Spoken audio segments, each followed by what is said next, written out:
I'm Cate Levey. I'm a scientist here at Blue Planet Systems. I am a chemist and material scientist, and I'm working on making a carbon negative process that makes strong aggregates. I'm studying the science of how the CO2 turns into a mineral and the crystal states of that calcium carbonate.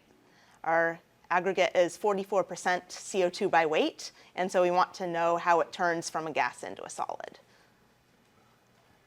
Can you talk a little bit about your background, in particular the work with synthetic meat, or alternative plant-based meat product, and just the kind of the common thread that connects to what it is that you do now?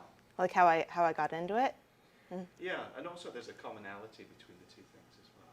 Yeah. So I'm really interested in how to make a difference in climate using science.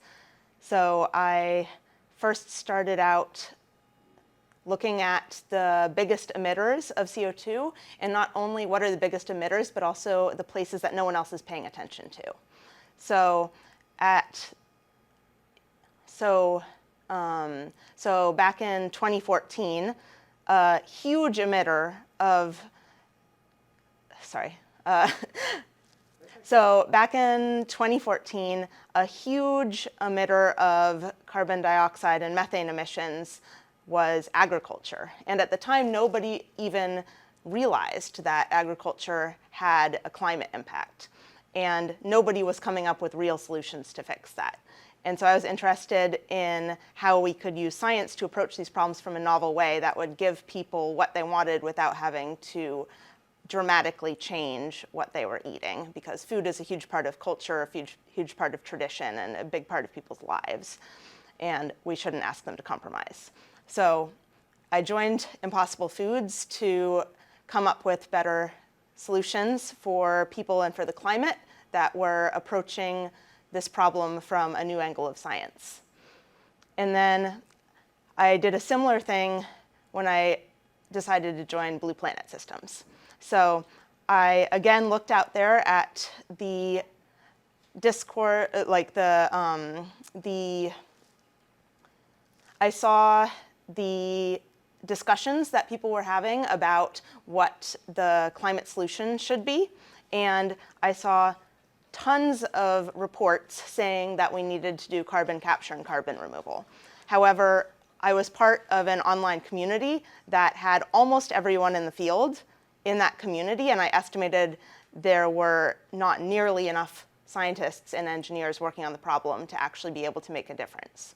And I looked around and decided that the way that I could make a difference to the climate was by working on this problem that was really, really neglected in the world of science and solutions to climate change. And so Okay, did you want to carry on with that, or can I just can sort of finish the thought, yeah. So when I looked around, it seemed like everybody agreed that carbon capture and carbon removal were a really important piece of the puzzle to climate restoration. However, there weren't nearly enough scientists and engineers working on the problem, and it's a fundamentally difficult problem.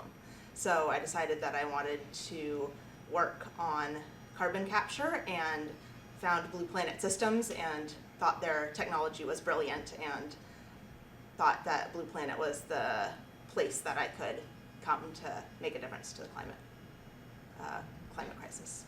Can you just make a comment about the company that, it's not so much about the company, but the technology that you're working with is so promising because it appears to be sustainable, practical, economical. Yeah, so we need all of the pieces to fit for the solution to work. So it can't just be good science, it also has to make sense economically. And it can't just make sense economically, it also has to have the ability to scale in a major way.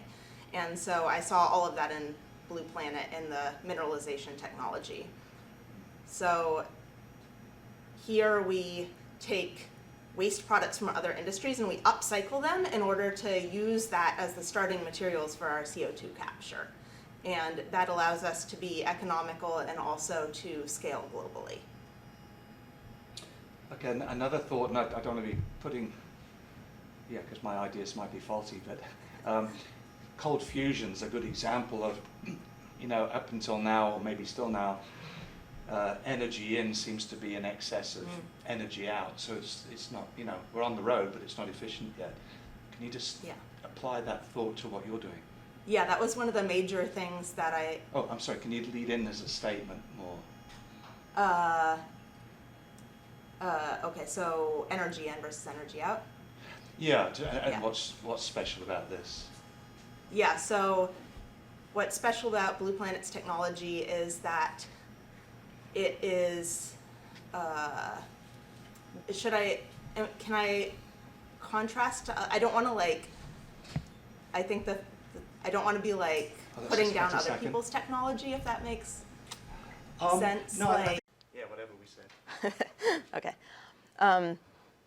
One of the major obstacles that a lot of these technologies face is that the energy and resources that go into them is greater than the results that we get out of it.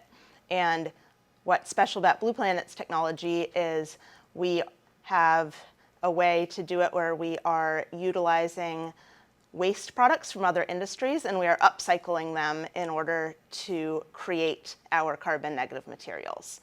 We also have an ambient temperature version of the process, which is very unique amongst carbon capture and removal companies. Is that?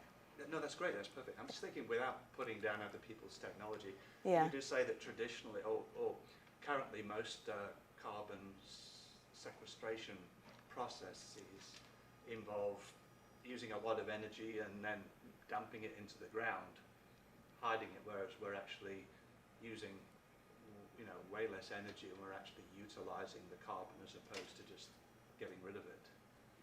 Yeah, so yeah, we're really like, we still use that energy, but we get it from like, chemical energy that's not being utilized otherwise. And what was the second part of that? The mineralization, the making the aggregates. Yeah. And so with our technology, we are making aggregates that, with our technology, we're making rocks that are 44% by weight CO2, and we can use those in concrete in order to make it carbon negative. And people can buy that to make the technology economically feasible and economically scalable. People can also use it to make buildings that are not only carbon neutral, but carbon negative. Would this be true? It dropped for a second right at the beginning after the first sentence. The audio dropped. did, yeah. Is it back or? Yeah, it's back. Okay. Yeah. Okay, we'll just do that one more time. Can I Yeah. come up with another statement that may be completely inaccurate or not? But what's different about what we do is that CO2 becomes an asset as opposed to a liability. Because you're actually taking it and using it, commercializing it, it becomes a tool, it becomes a product. An asset. An asset. So it becomes an asset Yeah. instead of a liability. Yeah, so let me think how to phrase this. What sets Yeah, you apart in a way?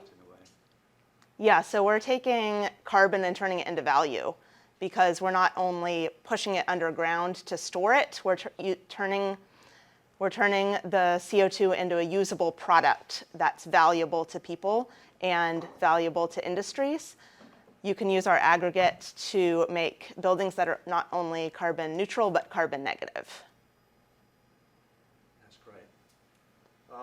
And then just on a personal level, how you feel about where the population of the planet is at the moment, how much it's awake to what the real problems are, the big problems, and how you see its future, if you think we're going to actually be able to pull out of this together.